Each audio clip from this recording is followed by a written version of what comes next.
కొన్నేళ్ల క్రితం వరకు డబ్బులు చెల్లిస్తే వస్తువు ఇంటికొచ్చేది. కానీ ఇప్పుడు ట్రెండ్ మారింది. రూపాయి పే చేయకుండానే వస్తువు ఇంటికొచ్చేస్తోంది. ఇప్పుడు ఈఎంఐల కాలం నడుస్తోంది. ఇల్లు, వెహికల్స్ కోసమే కాదు, చిన్న ఎలక్ట్రానిక్ గూడ్స్ కూడా ఈఎంఐల పద్ధతిలోనే కొంటున్నారు ప్రజలు. మరి వెస్టర్న్ కంట్రీలకు చెందిన ఈఎంఐల ట్రెండ్ మనకు సరిపోతుందా? ఆర్థిక నిపుణులు ఏమంటున్నారో చూద్దాం. సిటీలో ఈఎంఐ కల్చర్ రోజు రోజుకు పెరుగుతోంది. కొన్నేళ్ల క్రితం వరకు డౌన్ పేమెంట్ కింద కొంత అమౌంట్ పే చేస్తే మిగతాది ఈఎంఐ పెట్టుకునేలా ప్రాసెస్ ఉండేది. కానీ ఇప్పుడు జీరో పేమెంట్ అనడంతో ఈఎంఐ జోరు మరింతగా పెరిగింది. మొదట్లో ఇల్లు, వెహికల్స్, బిజినెస్ లోన్కు మాత్రమే ఈఎంఐలు పెట్టుకునేవారు. తర్వాత టీవీ, ఫ్రిడ్జ్, వాషింగ్ మిషన్, ఏసీలకు కూడా ఈ పద్ధతి వచ్చింది.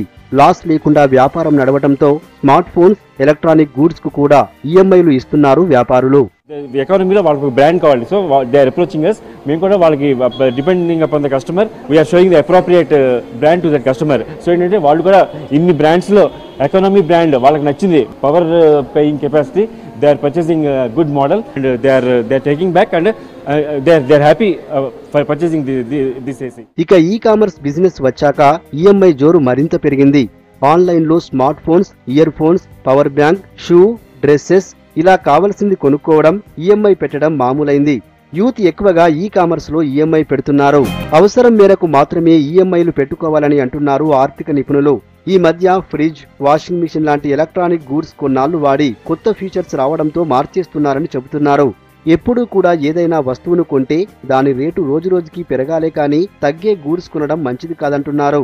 తీసుకునేటప్పుడు ఏ ప్రోడక్ట్ అయినా, ఏ సర్వీస్ అయినా సరే కాలంతో పాటు కరిగిపోయే వాటిలో కాకుండా కాలంతో పాటు అప్రిసియేట్ అయ్యే ఆస్తుల్లో, అప్రిసియేట్ అయ్యే ప్రోడక్ట్స్లో కనుక మనం పెట్టుబడులు పెడితే తద్వారా మనం కొంచెం మనకి ఫైనాన్షియల్గా కూడా మనకి మంచి డెసిషన్ తీసుకున్న వాళ్ళం అవుతాం. అవసరం ఉన్నంత వరకు వెల్ అండ్ గుడ్. అవసరానికి మించి కనుక చేసే పనులు ఏవైనా సరే ఈఎంఐలు వస్తున్నాయి కదా అని చెప్పేసి నో కాస్ట్ ఈఎంఐస్ ఉన్నాయి, జీరో కాస్ట్ ఈఎంఐ అని చెప్పి కనుక అట్రాక్ట్ అయ్యి మార్కెటింగ్ టెక్నిక్స్కి కనుక మనం అట్రాక్ట్ అయితే డెఫినెట్గా దాని మూల్యం చెల్లించుకోవాల్సిన పరిస్థితి వస్తుంది.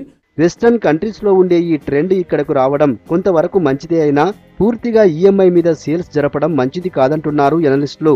సంపాదన కంటే వాయిదాలకు కట్టే అమౌంట్ పెరిగితే ప్రెజర్ బాగా పడుతుందంటున్నారు.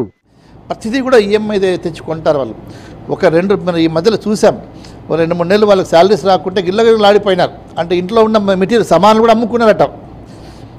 అంటే వాళ్ళ దగ్గర ఏం సేవింగ్స్ పెట్టకుండా మొత్తం కూడా ఈ అప్లయన్సెస్ కొనుక్కోవడం, కార్లు కొనుక్కోవడం వల్ల ఇట్స్ నాట్ అంటే రెస్ట్లెస్ ఉంటుంది లైఫ్. బడ్జెట్ ను మించి ఈఎంఐ తీసుకోవడంతో చాలా సార్లు కట్టలేని పరిస్థితులు వస్తాయి. వాయిదాలు టైంకి కట్టకపోతే భవిష్యత్తులో సిబిల్ స్కోర్ పడిపోతుంది. సిబిల్ స్కోర్ తక్కువగా ఉంటే ఇక లోన్ రాదంటున్నారు ఫైనాన్షియల్ అడ్వైజర్స్.